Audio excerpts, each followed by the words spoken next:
Gottes Willen tu etwas. Anyone care to translate?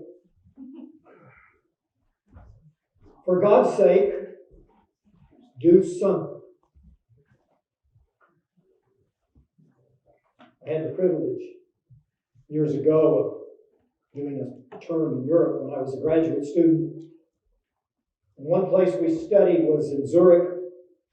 And while there, I got to visit the Grossminster, the great church from which one of the great reformers led the Protestant Reformation. His name, Ulrich Zwingli. Not as well known as John Calvin or Martin Luther, but nonetheless very formative, by the way, for what we Baptists today believe. But no caretaker. We found out that I was a minister, took me to Zwingli's study in the Grossminster. And on the mantle, in German, Gottes Willen tu etwas. For God's sake, do something. That was his motto. It came to my mind as I worked on this sermon this week. For Zwingli, salvation began in the grace of God. You can't do anything to earn or warrant your salvation. He believed that Christian life continued in the grace of God. But Zwingli also very strongly taught, in keeping with the New Testament, that Christians should act.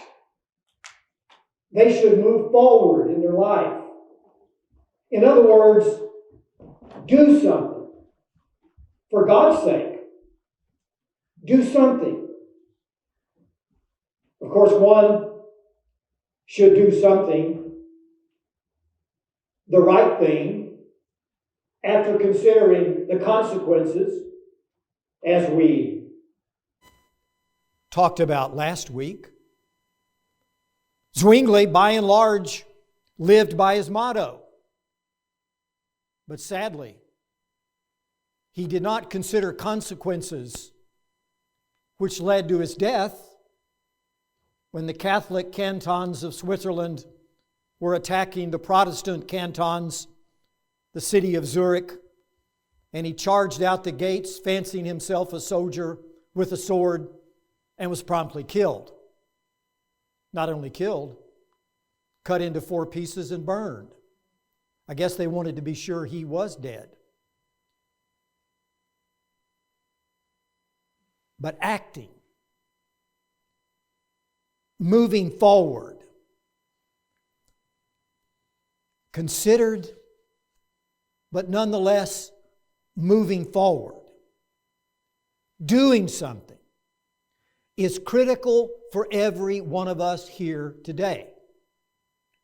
You know, we've been considering these imperatives for Christians in these last several sermons. Imperatives for this new year, indeed, every year that we should have. One imperative is that we should live from the inside out. We should know our hearts, the good that is there, the desire that is there. Another imperative is we need to recognize the negative in our life and either fix it or move on from it. And the imperative that we considered last week, we need to consider the consequences of our actions. Today I want to add a fourth in light of the third one. And that is the imperative of doing something. The imperative of doing something. People who live lives of significance and who add value to those around them are people who call on themselves as the first source to deal with life, to correct situations. For these people, it does not matter who is to blame, even if someone is at fault. They are the kind of people who ask, what can I do to make things better?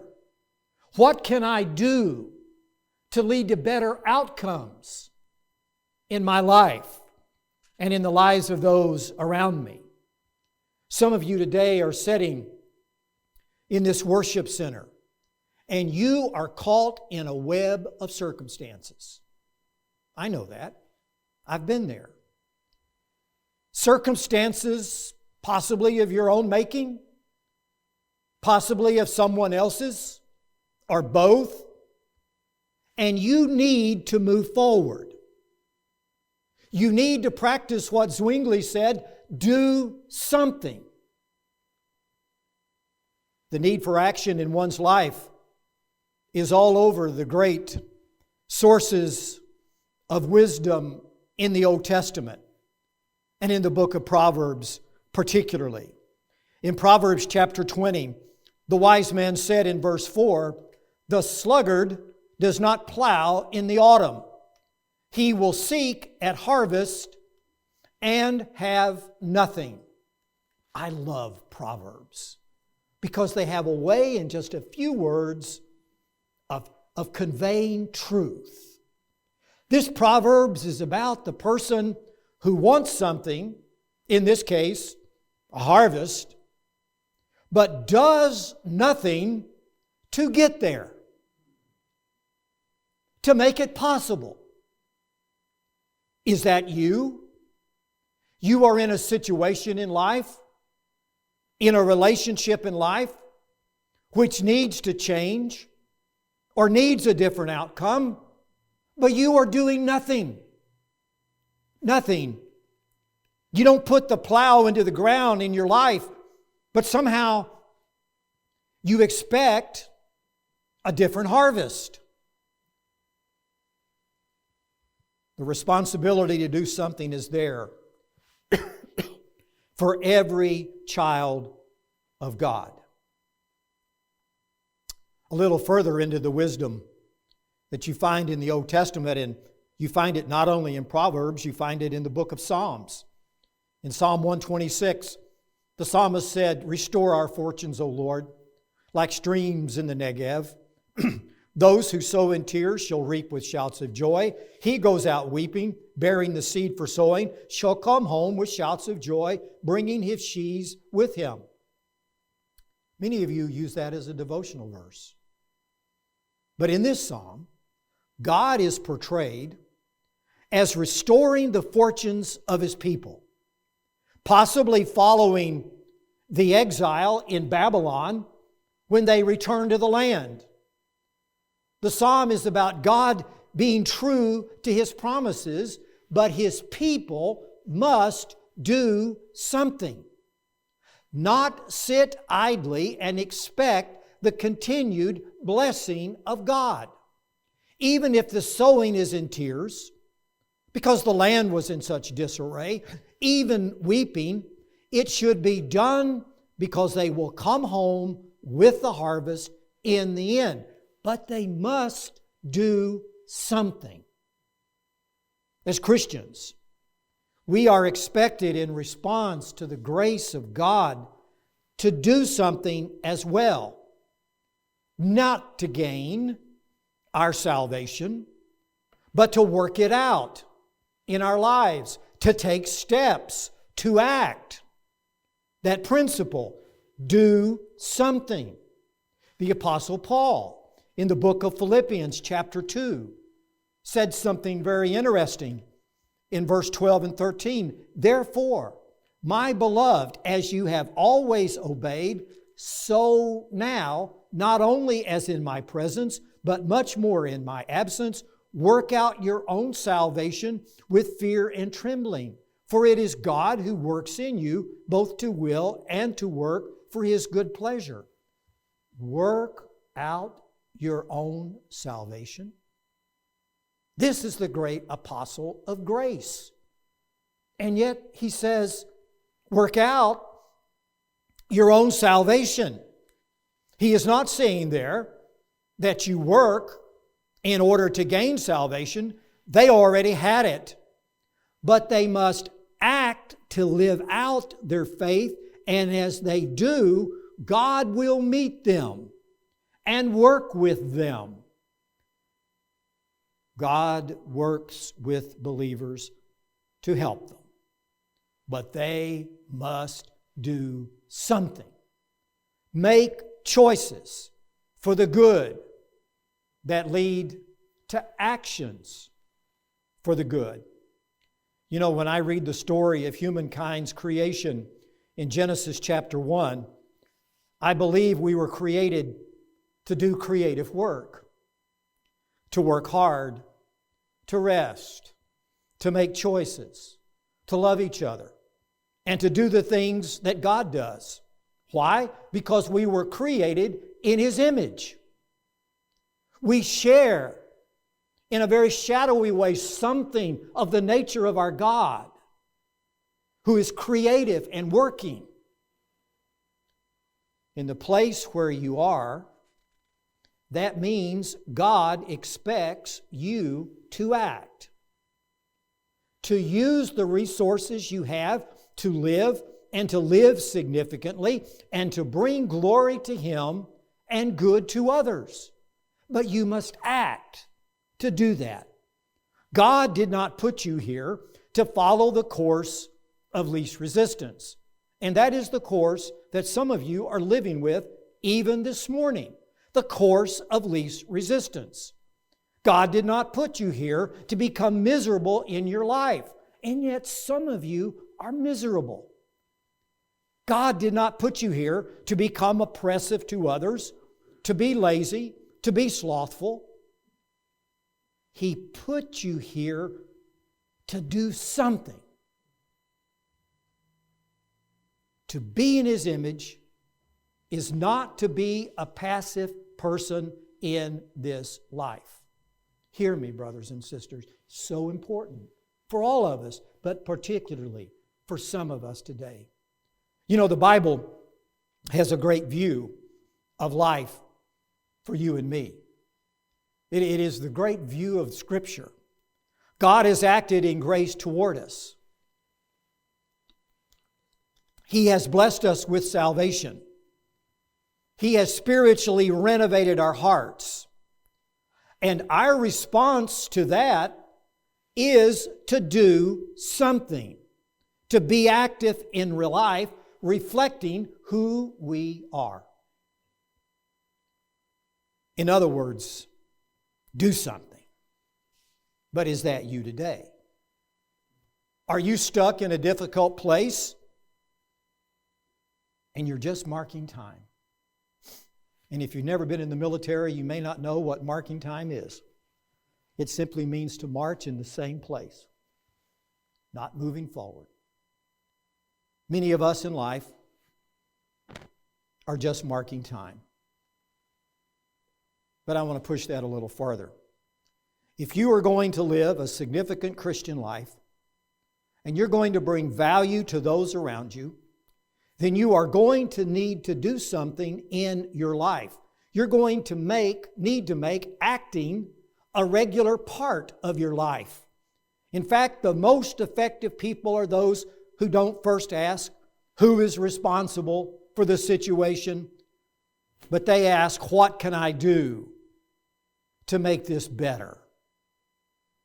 So many times we are frozen into inactivity, living with a bad situation. Why? Because we are tied up in placing blame or pointing outside of ourselves about who is at fault. And we just go in a circle, or we stay in the same place. The person who is proactive in life is going to say, it does not matter who is to blame, but what can I do to make things better? What does that mean? Well, it may mean something as simple as you call another person and you deal with the issue that is between you. You talk to another person, trying to get them to see that they need to take responsibility. It could be a number of things, but you need to do something. The truth is, biblical wisdom suggests that you and I are the one who should be driving our lives under the leadership of our God and not just being along for the ride, doing nothing. Do you hear me? God expects us to be driving our lives under His leadership. Are you a person who sees himself or herself always as a victim? Always just reacting to situations? I cannot tell you how many stories I have heard of victimhood. We can be victims. No doubt about that. But that is no excuse to do nothing. We must act in an informed way, but act. And not just say, poor me, I'm a victim. Let me put it another way. Are you a person who feels they are controlled from the inside of themselves, their heart, or outside yourself from someone else? What controls you? Your heart? Or is it all of these things on the outside controlling you? And you become like a glorified pinball in life, being hit here and there, but never choosing yourselves. The person who just sits and waits for change to come from someone else or changed circumstances is not going to normally be leading a happy and significant life. Is that you? Or do you take control of your life and you do something to make the situation better? Hear me. This isn't pie in the sky. This isn't theology in a tower. This is your faith wedded to your life. Are you controlled from within or controlled from without? Controlling your life from within, or a person who always is looking to the outside to account for you? To use the words of the proverb we read earlier, you want a harvest, but you do not plow or sow in order to bring that harvest in.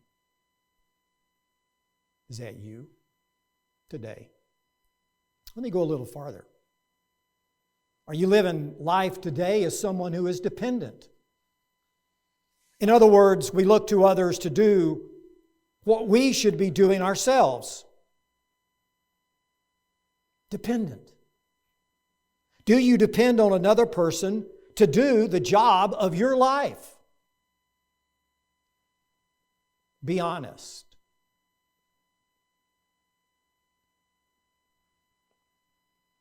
I was reading a book and there was a phrase that caught my attention who described a man, and he had a life of great difficulty, and yet he said he faced into life. He faced into life. I like that. He went toward life, not away from it. He leaned forward, not passively standing still and doing nothing. Do you face into your life. I believe this should be the stance of every Christian who has experienced the grace of God with all that brings. We are proactive. We take control. We face into life. We depend wholly on our God spiritually, but we then act. We work out, to use Paul's terms, our salvation in our life. We do something for God's sake.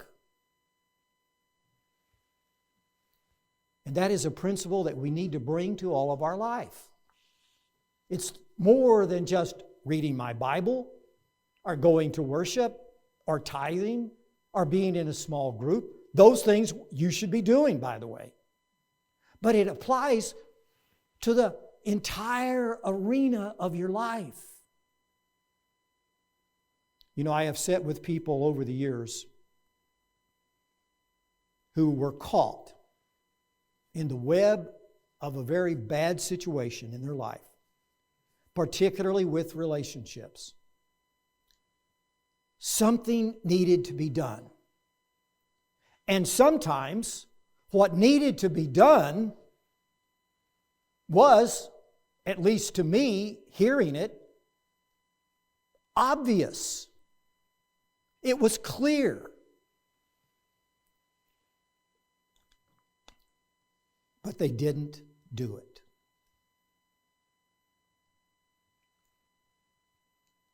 I would ask, why don't you do this or that with the person who is the problem? And you know what the response often starts with? But what if they? Did you hear me? But what if they? What if they don't listen? Or what if they will never listen? Or what if they leave? And in some cases I'm thinking, that would be an unmitigated blessing for you. But they use that, the what ifs, to freeze themselves in place, to do nothing.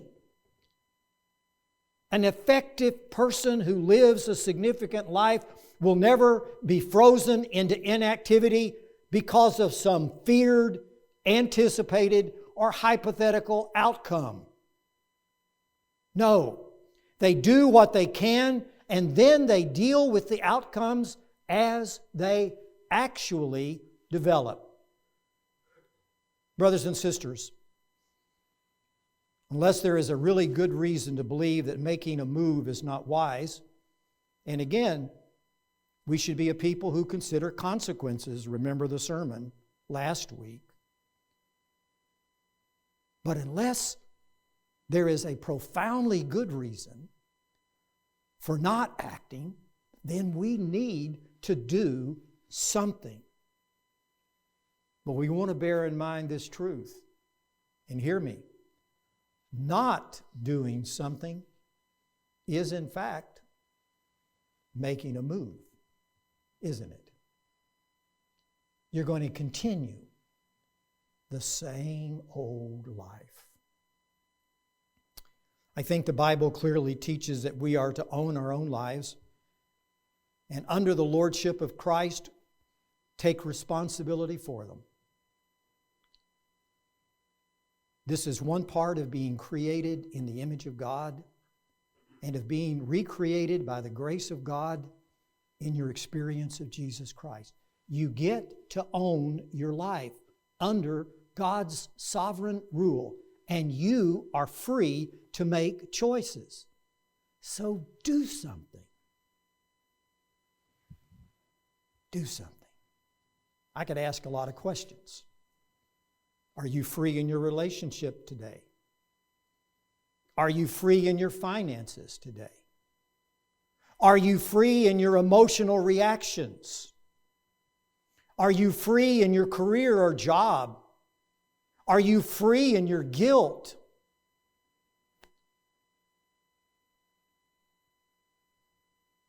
What are you going to do?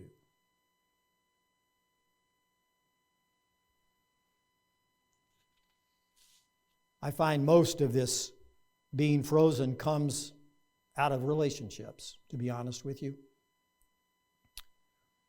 So what do? Do something. Like ask the person that is the problem. Is there anything in my attitude or actions that have contributed to this problem?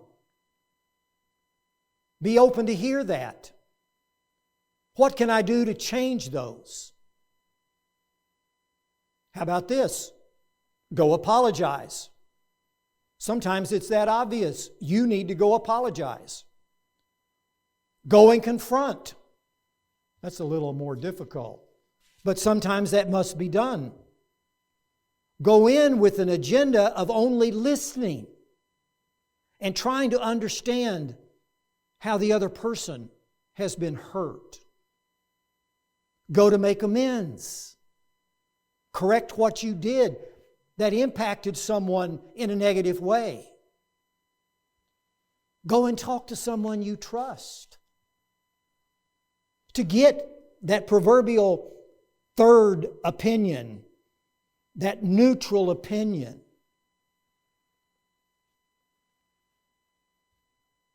Do something. But let me say this for the spiritual among us. Don't blame your passivity on God. Don't blame you doing nothing, marking time, going in a circle. Don't blame it on God. It's like the person who does not marry, and they say something like, I wish I were married, but God just has not chosen that for me at this point in my life. I've heard that. Melanie, you're going to hear that as a pastor. Now, that is true in some situations. It is not true in most. It's not God's fault. It never occurs to some folks that they might do something to help the situation. I've even tried to help some folks. I have to say that it has turned out spectacularly bad when I did, including with my own brother. I'll tell you that story one of these days. If you are in a bind financially, don't just sit there and wait for the economy to change. Do something. If you need to bring in extra money, do something. There's no shortage of work today. Do something. If your child is not showing respect, then move toward them and find out where their heart is and where the breach is between the two of you. Try to get into their world, not just expect them to get into yours. And brothers and sisters, don't wait for depression to go away. One of the leading indicators of a depressed person is the person who does nothing. They are frozen. They don't even want to get out of bed in the morning. I've heard that so many times. Pastor, I didn't even want to get up. Depression is not going to go away for whatever reasons in your life by you doing nothing. So what can you do? Make an appointment to get help. Join a support group. Come talk to me. See a doctor to see if you need a medication. But do something. And this, in so many of the choices of our life. So an imperative for this new year is do something. Be the person that God created you to be. Sow the seeds. Plow the ground. Knowing that this is the only way that the harvest is going to come in. You must do something. The person who is a Christian and who is proactive in their life, they are going to be the person that takes control of their life from the inside out, not depending just on someone outside of you. And you're going to be the kind of person that lives in healthy relationships. And you're going to have a fulfilled life in those relationships. Do something. And just to remember dear old Zwingli, do something for God's sake. Let's pray. Father, I come to you praying especially today for those in our congregation, some here and many not here, who are caught in a web of circumstances, of relationships, of finances, of dead-end jobs. Father, I pray that they will hear the wisdom of your word. Consider, but then act. Act. Father, give us the wisdom and the courage to take the step forward, knowing that so many times once we do step forward, you open the way and you surprise us in what you can do. Father, for your sake, let us be a people who do something. Amen.